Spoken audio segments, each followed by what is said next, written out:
we are discussing the gunas. We heard how each guna binds our soul to our body in the last few verses. A little bit more about each of the gunas. I'm going to try a little bit of chemistry-based scientific explanation of it. The way I understood is that we are all made out of atoms, so our characteristics in one way or the other are going to be affected by the nature of how each atom is. Extending that led me to think that, okay, we are talking about three gunas which define who we are. That therefore sounds very much like the three particles in an atom that defines each metal or each material in the world. For instance, gold and silver. What makes them different? It's their atomic structure, right? How many protons, how many neutrons, how many electrons. That defines a specific element, right? What particles there are in each atom, or how much of each is in there. The balance within an atom, or the stability of an atom,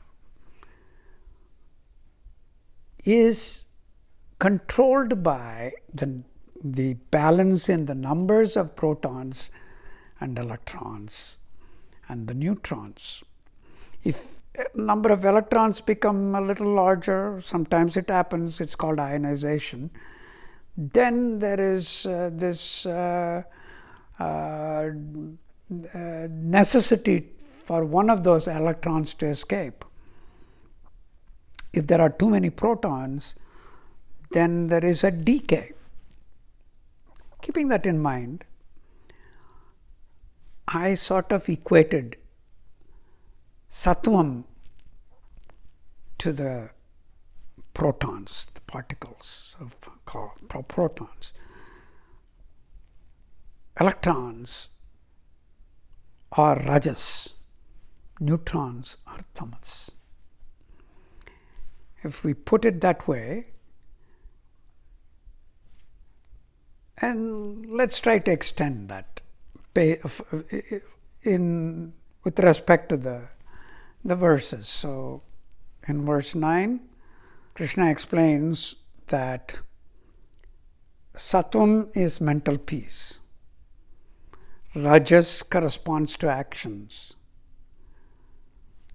Tamas corresponds to clouding of knowledge and complete carelessness. And at any given time, or one of these three gunas prevail. When there is balance, there is stability. So in a similar way, it's like an atomic structure. An atom is stable when there is balance. But if one of the electrons become a little agitated, or if we become too action-oriented, most of the actions are based on emotions. Anger causes some actions. Desire causes some actions. Vengeance causes some actions. Hunger causes actions, and they're all part of rajas. So when that happens, there is this desire, there is this, we have to act and then get rid of that that ionization, that instability, or that desire, so that we then come back to peace and then, okay, it's over. And there is balance again. But when the sattvam gets a little overdone, which is what we want to do, it's a desirable characteristics. Over time, that's what we want to do. What happens in an atomic structure is that when there are too many protons, in other words, too much of sattvam in my analogy, then there is decay. It tries to get rid of some of the protons through a decay process. That is what we want. We actually want to decay. As we get older and older, we want to increase sattvic behavior. That guna is to be nurtured. And as we only look for mental peace, in other words, we do not want to take too many actions, because we know that that's going to cause some issues. Anytime we act on a specific desire, there is a repercussion. There is a ramification. Ravana acted on the desire to have this beautiful maiden Sita, who was married to another man. And he worked on that. He found no peace of mind. The only way eventually there was peace of mind was when by the destruction of that atom, destruction of that matter. Dhritarashtra, on the other hand, everything is fine. He was clouded by ignorance. I don't want to hear it. My son's a great guy. Duryodhana is superb. Dushasana is superb. Nothing going on. Everything is fine. He was ignorance, and he was blinded to the facts. Tamas was overwhelming there. That leads to decay. And the other things tried to balance it. And that led to his destruction. Yes, we all have to be eventually going through a decay.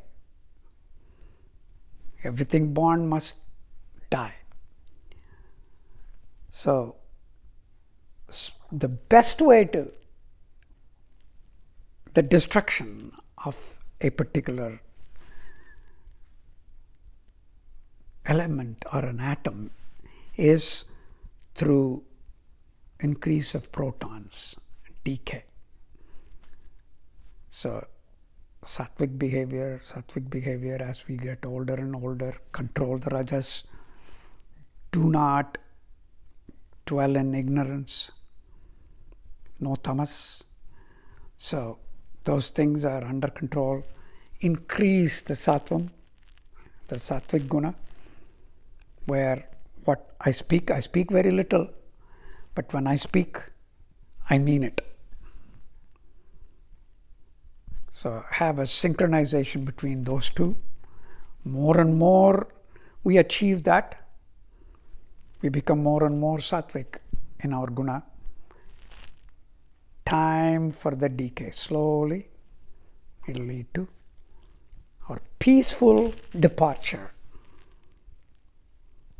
which is eventually must happen for everyone. It's an eventuality for all living things. That's my understanding of today's.